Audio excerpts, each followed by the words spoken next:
पिछली कड़ी में हमने चर्चा की थी कि जब बदायूं का गवर्नर इल्तुतमिश, जो किसी समय बुखारा के बाजार में गुलाम के रूप में बेचा गया था, जब भारत का सुल्तान बन गया तो मुल्तान का शासक कुबाचा, गजनी का शासक यल्दूज तथा बंगाल का शासक अली मर्दान इल्तुतमिश के शत्रु हो गए। दिल्ली के कुछ विद्रोही सरदार भी उनके साथ हो लिए। पिछले सुल्तान कुतुबुद्दीन ऐबक के तुर्की अंगरक्षकों का सरदार तथा कुछ कुतुबी एवं मुइज्जी सरदार नहीं चाहते थे कि इल्तुतमिश सुल्तान बने, इसलिए वे दिल्ली के आसपास अपनी सेनाएं एकत्रित करने लगे।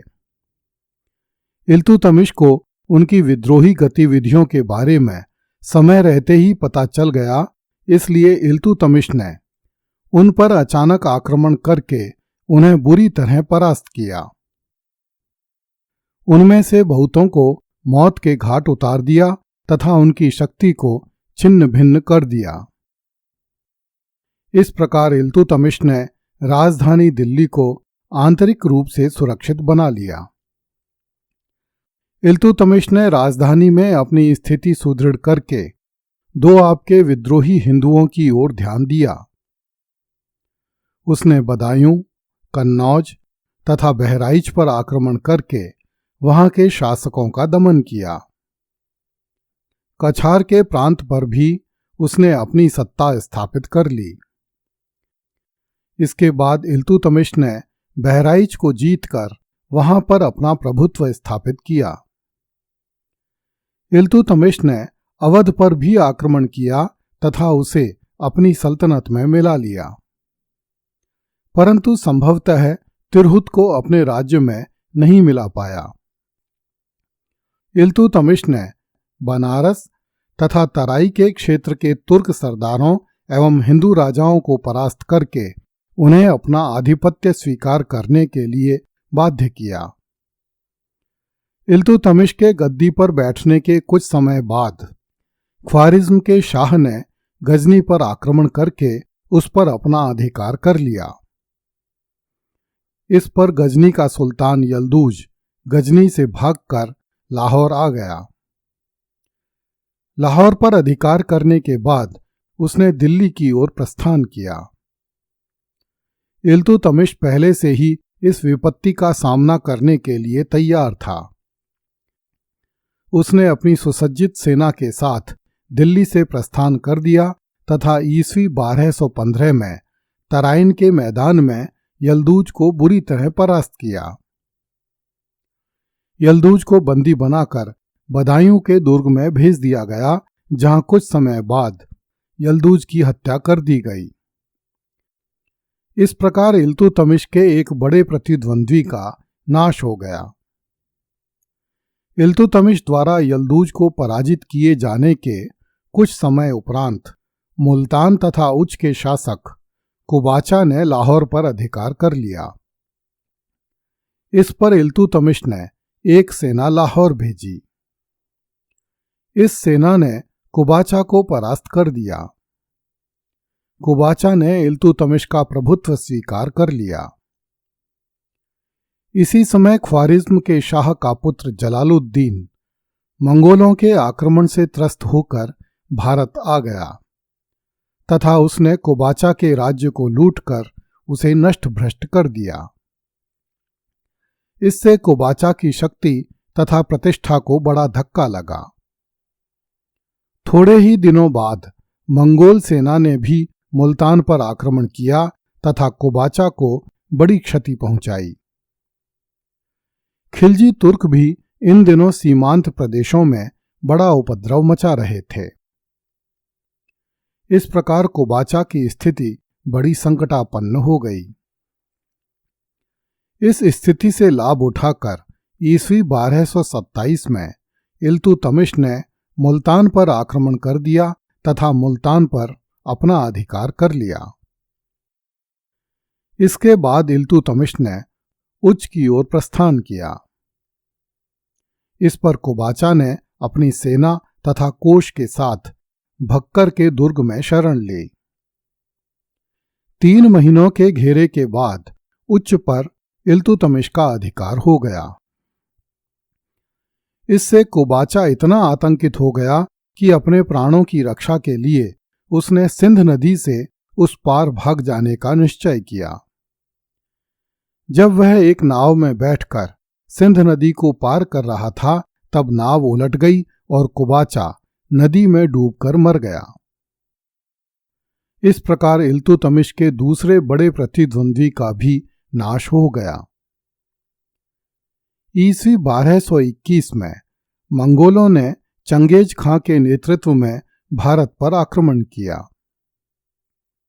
चंगेज खां तूफान की भांति मध्य एशिया से चला था।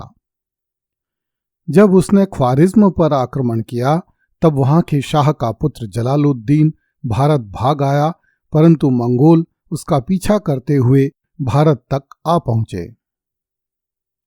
ख्वारिज्म के शाह के पुत्र जलालुद्दीन ने सिंध नदी के तट पर अपना खेमा डाल दिया तथा इल्तुतमिश से शरण मांगी। इल्तुतमिश जानता था कि दिल्ली में जलालुद्दीन की उपस्थिति इल्तुतमिश के तुर्की अमीरों पर अच्छा प्रभाव नहीं डालेगी। इसलिए उसने जलालुद्दीन के पास कहला भेजा कि दिल्ली की जलवायु उसके अनुकूल नहीं होगी और उसके दूत को मरवा डाला। निराश होकर जलालुद्दीन सिंध की ओर बढ़ा और कुबाचा के राज्य में लूटमार करता हुआ फारस की ओर चल दिया, परंतु मार्ग में ही उसकी हत्या कर दी गई। जलालुद्दीन का अंत हुआ देखकर मंगोल भी लौट गए। इस प्रकार इल्तुतमिश ने अपनी दूरदर्शिता से जलालुद्दीन तथा मंगोलों से भी अपने राज्य की रक्षा कर ली। अब इल्तुतमिश को पंजाब में अपने 2 शत्रुओं का दमन करना था। एक थे विद्रोही खोखर और दूसरा था खोखरों का मित्र सैफुद्दीन करलुग, जो ख्वारिज्म के शाह की ओर से पश्चिमी पंजाब में नियुक्त था। इल्तुतमिश ने खोखरों पर आक्रमण करके उनकी शक्ति को छिन्न भिन्न करना आरंभ किया और उनके राज्य के कुछ भाग पर अधिकार जमा लिया। लाहौर तो इल्तुतमिश के अधिकार में पहले से ही था।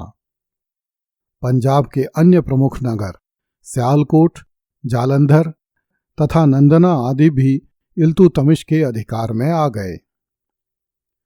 इल्तुतमिश ने खोखरों के गांव तुर्की अमीरों को जागीर में दे दिए। इससे इल्तुतमिश के राज्य की पश्चिमी सीमा सुरक्षित हो गई। पश्चिम की ओर से निबटकर इल्तुतमिश ने अपने राज्य के पूर्व की ओर अर्थात बंगाल की ओर रुख किया। इस समय तक अली मर्दान मर चुका था और हिसामुद्दीन इवाज सुल्तान गयासुद्दीन खिलजी की उपाधि धारण करके बंगाल में शासन कर रहा था। ईस्वी 1225 में इल्तुतमिश ने बंगाल पर आक्रमण किया। गयासुद्दीन ने इल्तुतमिश की अधीनता स्वीकार कर ली और बिहार पर अपना अधिकार त्याग दिया। इल्तुतमिश संतुष्ट होकर लौट आया, परंतु उसके दिल्ली पहुंचते ही गयासुद्दीन ने फिर से स्वयं को बंगाल का स्वतंत्र शासक घोषित कर दिया और बिहार पर अधिकार कर लिया।